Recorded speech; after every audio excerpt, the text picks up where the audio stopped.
বন্ধুরা, নোংরা পোশাকের জন্য বিমানের যাত্রীরা যাকে ভিখারি ভেবে তাচ্ছিল্য করছিল, কিছুক্ষণ পর সেই মানুষটিকেই কেন পুরো বিমান যাত্রীরা দাঁড়িয়ে সালাম জানাতে বাধ্য হল?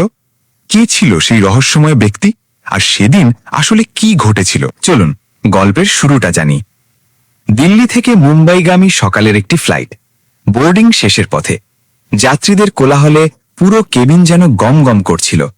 কেউ ব্যস্ত ফোনে কথা বলছে, কেউ আবার নিজের লাগেজ ঠিক করতে ব্যস্ত। কেবিন ক্রুরা দ্রুত গতিতে সবাইকে আসনে বসতে সাহায্য করছিল। ঠিক তখনই এই ঝকঝকে আধুনিকতার ভিড়ে হঠাৎই চোখে পড়ল এক বেমানান মানুষ। বয়স আনুমানিক 50-এর কাছাকাছি, গাঢ় থকে ক্লান্তির গভীর ছাপ, অগোছালো চুল আর মুখ ভর্তি এক অদ্ভুত নীরব বিষণ্ণতা। তার পরনে ছিল পুরনো বিবর্ণ একটি ব্লেজার, যার ভেতরের শার্টের ওপরের বোতাম খোলা। চেহারায় শহুরে ছাপ থাকলেও সামাজিক অবস্থান বোঝা একেবারেই কঠিন। হাঁপাতে হাঁপাতে তিনি বোর্ডিং পাস দেখিয়ে জানালার পাশের 17 নম্বর সিটে গিয়ে বসে পড়লেন। তার পাশের সিটে বসা এক আধুনিক পোশাকের মহিলা সঙ্গে সঙ্গে মুখ কুঁচকে নাকের সামনে রুমাল ধরলেন। তার চোখের ভাষা পরিষ্কার বলছিল, এই লোকটা সত্যিই কি এই ফ্লাইটের যাত্রী? কেবিনের এক কোণে দাঁড়িয়ে থাকা এয়ার হোস্টেস সুহানি বিষয়টা লক্ষ্য করছিলেন। কিছুটা সন্দেহ নিয়ে তিনি এগিয়ে এসে ভদ্রস্বরে বললেন, মাফ করবেন স্যার, আপনার বোর্ডিং পাসটা আরেকবার দেখাতে পারবেন? লোকটি শান্তভাবে মৃদু হাসলেন। অবশ্যই, বলেই বোর্ডিং পাসটি বাড়িয়ে দিলেন। সুহানি বোর্ডিং পাস দেখে আবার একবার তার মুখের দিকে তাকালেন। কয়েক সেকেন্ড নীরবতা, তারপর আর কিছু না বলে মাথা নেড়ে চলে গেলেন। লোকটি কোনো প্রতিক্রিয়া দেখালেন না, চুপচাপ জানালার বাইরে ভাসতে থাকা মেঘের দিকে তাকিয়ে রইলেন। হঠাৎ তার পাশের সিটে বসা এক ভদ্রলোক আর সহ্য করতে না পেরে এয়ার হোস্টেসকে ডেকে বললেন, দয়া করে আমার সিটটা বদলে দিন, এই লোকটার কাছ থেকে অদ্ভুত গন্ধ আসছে, এভাবে পুরো যাত্রা করা অসম্ভব। সুহানি বিব্রত হয়ে উত্তর দিলেন, স্যার, আমি খুব দুঃখিত, আজ ফ্লাইট পুরোপুরি ভর্তি, একটি সিটও খালি নেই, আপনাকে একটু মানিয়ে নিতে হবে। লোকটি বিরক্ত হয়ে মুখ ঘুরিয়ে বসে পড়লেন। আর সেই মানুষটি সবকিছু শুনেও যেন কিছুই শোনেননি। তার দৃষ্টি তখনও আকাশের অসীম নীলের দিকে স্থির। ঠিক তখনই পেছনের দিক থেকে একটি বিস্মিত কণ্ঠ ভেসে এলো, আরে আয়ন, তুই এখানে? লোকটি চমকে তাকালেন। চিনতে পারছিস না? আমি অর্জুন, আমরা তো একসাথে স্কুলে পড়তাম। আয়ন হালকা হাসলেন। অর্জুন কথা বলতে শুরু করল, তুই তো কলেজের টপার ছিলি, প্রতিটা পরীক্ষায় প্রথম, আর আজ তুই নিজেকে কি অবস্থায় ফেলেছিস, এমন সাধারণ পোশাকে ইকোনমিক ক্লাসে? আমাকে দেখ, আমি এখন একটা মাল্টিন্যাশনাল কোম্পানির সিইও, মাসে লাখ লাখ টাকা বেতন। তার কণ্ঠে বন্ধুত্বের চেয়ে অহংকারই বেশি স্পষ্ট ছিল। আয়ন শান্ত গলায় বললেন, এটা অনেক লম্বা গল্প অর্জুন, সময় হলে কোনোদিন বলবো। তিনি ধীরে ধীরে ব্যাগ খুলে একটি পুরনো ফ্রেমের চশমা বের করলেন। হাতে হালকা কাঁপুনি, কিন্তু চোখের দৃষ্টিতে তখন অদ্ভুত এক দৃঢ়তা। ঠিক সেই মুহূর্তে বিমানটা হালকা ঝাঁকুনি খেল। যাত্রীদের মধ্যে চাপা আতঙ্ক ছড়িয়ে পড়ল। এয়ার হোস্টেস সুহানি ইন্টারকমে ঘোষণা করলেন। এয়ার হোস্টেস সুহানির কণ্ঠ ইন্টারকমে ভেসে উঠল, সম্মানিত যাত্রীরা, সবাই নিজ নিজ আসনে বসে সিট বেল্ট বেঁধে নিন। আমরা হালকা টার্বুলেন্সের মধ্যে পড়েছি, ভয়ের কিছু নেই, সবকিছু নিয়ন্ত্রণে আছে। কিন্তু তার কণ্ঠ যতটা শান্ত ছিল, বাস্তবতা ততটাই ভয়ঙ্কর হয়ে উঠছিল। হঠাৎ এক প্রচণ্ড ঝাঁকুনিতে পুরো বিমানটা কেঁপে উঠল। লাগেজ কম্পার্টমেন্ট থেকে শব্দ হলো, যাত্রীরা চিৎকার করে উঠল, কেউ চোখ বন্ধ করে প্রার্থনা করতে লাগলো, কেউ সন্তানের হাত শক্ত করে ধরে রাখল। ঠিক তখনই কেবিনের দরজা খুলে গেল। সুহানি দৌড়ে বেরিয়ে এলেন। তার মুখ একেবারে ফ্যাকাশে, ঠোঁট কাঁপছে। তিনি চিৎকার করে বললেন, প্লিজ, আপনাদের মধ্যে কেউ ডাক্তার আছেন? খুব জরুরি। কয়েক সেকেন্ড নীরবতা, তারপর এক মধ্যবয়সী ভদ্রলোক উঠে দাঁড়ালেন। আমি ডাক্তার, ডাক্তার কিরণ দত্ত। তিনি দ্রুত ককপিটের দিকে ছুটে গেলেন। কয়েক মিনিট পর তিনি ফিরে এলেন, মুখে চরম উদ্বেগ। তার কণ্ঠ ভারী হয়ে এলো। পাইলট হঠাৎ স্ট্রোক করেছেন, তিনি অজ্ঞান, এই অবস্থায় বিমান চালানো সম্ভব নয়। পুরো কেবিনে যেন শ্বাস আটকে গেল। বাইরে প্রচণ্ড ঝড়, ভেতরে অসুস্থ পাইলট। সহ পাইলট ক্যাপ্টেন রাহুল একাই কন্ট্রোল ধরে রাখতে গিয়ে হিমশিম খাচ্ছিলেন। সুহানি আবার ইন্টারকম হাতে নিলেন। এবার তার কণ্ঠ কাঁপুনি লুকানো যাচ্ছিল না। আপনাদের মধ্যে কেউ কি পাইলটকে সাহায্য করতে পারবেন? এক মুহূর্ত থেমে আবার বললেন, আপনাদের মধ্যে কেউ কি বিমান চালাতে পারেন? পরিস্থিতি অত্যন্ত গুরুতর, আমি একা সামলাতে পারছি না। পুরো কেবিনে নীরবতা নেমে এলো। যাত্রীদের মুখ ভয়ে পাথরের মতো। মৃত্যু যখন এত কাছে আসে তখন আর কোনো রাস্তা খোলা থাকে না। ঠিক তখনই সেই নীরব বিষণ্ণ মানুষটি আয়ন ধীরে হাত তুললেন। এবার তার চোখে আর ক্লান্তি নেই, সেখানে ছিল অদ্ভুত এক আত্মবিশ্বাস, যেন বহু পুরনো কোনো দায়িত্ব আবার তাকে ডাকছে।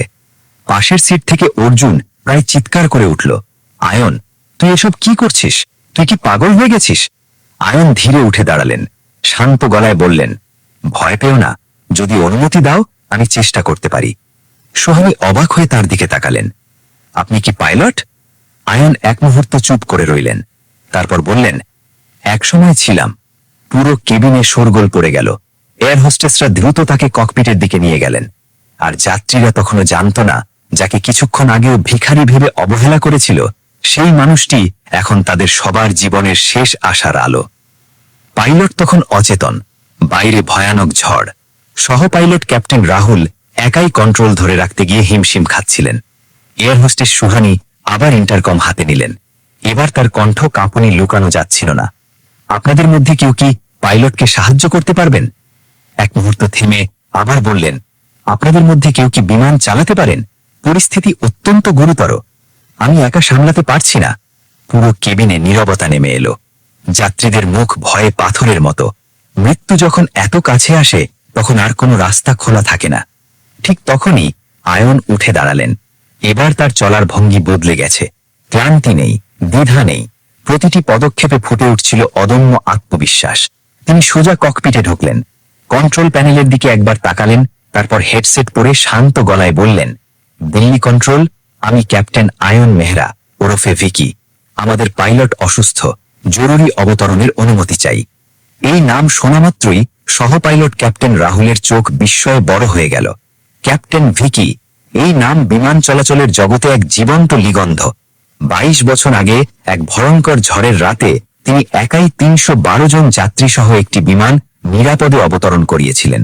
তখন তার বয়স ছিল মাত্র 28 বছর, কিন্তু 10 বছর আগে একটি যান্ত্রিক ত্রুটির দায় নিয়ে তাকে সাসপেন্ড করা হয়। সেদিন তিনি শুধু বলেছিলেন, আমার অপেক্ষা শেষ হবে। এই খবর মুহূর্তেই কেবিনে ছড়িয়ে পড়ল। যারা কিছুক্ষণ আগেও আয়নকে ভিখারি ভেবে তাচ্ছিল্য করেছিল, তাদের মুখ লজ্জায় লাল হয়ে গেল। অর্জুনের মুখ ফ্যাকাশে হয়ে গেল, অহংকার ভেঙে চুরমার। বাইরে ঝড় তখনও তাণ্ডব চালাচ্ছিল, কিন্তু ককপিটে আয়নের হাত নিখুঁত দক্ষতায় কাজ করছিল। তার প্রতিটি নির্দেশ ছিল সঠিক। তার চোখে ছিল অদ্ভুত এক শান্ত দৃঢ়তা। কয়েক মিনিট পর কোনো ঝাঁকুনি ছাড়াই বিমানটি মসৃণভাবে রানওয়েতে স্পর্শ করল। এক মুহূর্ত নিস্তব্ধতা, তারপর পুরো কেবিনে স্বস্তির নিঃশ্বাস। কেউ কাঁদছে, কেউ আল্লাহকে ডাকছে, কেউ হাত জোর করে চোখ বন্ধ করছে, যেন জাদু করে দিলেন। কিছুক্ষণ পরে আয়ন ককপিট থেকে বেরিয়ে এলেন। তার মুখে ছিল গভীর শান্তি। যে যাত্রীরা তাকে অপমান করেছিল, তারা অপরাধ বোধে মাথা নিচু করে দাঁড়িয়ে। অর্জুন দৌড়ে এসে বলল, ভাই, তুই সত্যি ভিকি, আজও তুই টপার, আমি তোর কাছে হেরে গেলাম। আয়ন হালকা হাসলেন, হার জিতের কথা নয় অর্জুন, আমি শুধু একদিন নিজের ওপর বিশ্বাস হারিয়েছিলাম, আজ সেটা আবার ফিরে পেলাম। ঠিক সেই মুহূর্তে এক এয়ারলাইন্স আধিকারিক রমেশ ভিড় চিরে এগিয়ে এসে মাথা নিচু করে বললেন, স্যার, আমরা আপনার পুরো ফ্লাইট পারফরমেন্স লাইভ ট্র্যাক করেছি। আমাদের বোর্ড আপনাকে আবার ফিরিয়ে নিতে চায়। আয়ন জানালার বাইরে আকাশের দিকে তাকিয়ে শান্ত স্বরে বললেন, তারা আমার চাকরি কেড়ে নিতে পেরেছিল, কিন্তু আমার সাহস কেড়ে নিতে পারেনি। এই কথা শোনা মাত্র কোনো ঘোষণা ছাড়াই বিমানের সব যাত্রী একে একে দাঁড়িয়ে গেলেন। করতালি আর সম্মানে পুরো কেবিন গমগম করে উঠল। যাকে কিছুক্ষণ আগে ভিখারি ভাবা হয়েছিল, আজই তিনি আকাশের সত্যিকারের নায়ক। সবাই মিলে সেই নিগন্ধকে সালাম জানালো, কারণ সত্যিকারের যোগ্যতা কখনো পোশাক বা বাহ্যিক রূপে ধরা পড়ে না। বন্ধুরা, গল্পটি কেমন লাগলো অবশ্যই কমেন্টে জানাবেন। ভিডিওটি ভালো লাগলে একটি লাইক দিন, আর এমন শিক্ষামূলক ও হৃদয় ছোঁয়া গল্প পেতে গল্পনা চ্যানেলটি সাবস্ক্রাইব করে পাশে থাকুন। মনের পথে এমন কিছু ঘটনা ঘটে যা কল্পনার চেয়েও ভয়ঙ্কর, আবার কিছু ঘটনা আছে যা নীরবে ভিজিয়ে দেয় আমাদের চোখ। স্বাগতম রিয়েল কাহিনী গল্প চ্যানেলে, যেখানে প্রতিটি গল্প বাস্তবতার ছোঁয়ায় হৃদয় ছুঁয়ে যায়। এই গল্পগুলো বানানো নয়, এসব গল্প জন্ম নিয়েছে বাস্তব জীবন থেকে। জানা মানুষের অজানা লড়াই, শিক্ষামূলক বাস্তব কাহিনী আর জীবনের গভীর সত্য। যদি বাস্তব গল্প ভালো লাগে, যদি জীবনের আসল কাহিনী জানতে চাও, তাহলে এখনই রিয়েল কাহিনী গল্প চ্যানেলটি সাবস্ক্রাইব করো আর পাশে থাকো আমাদের সঙ্গে।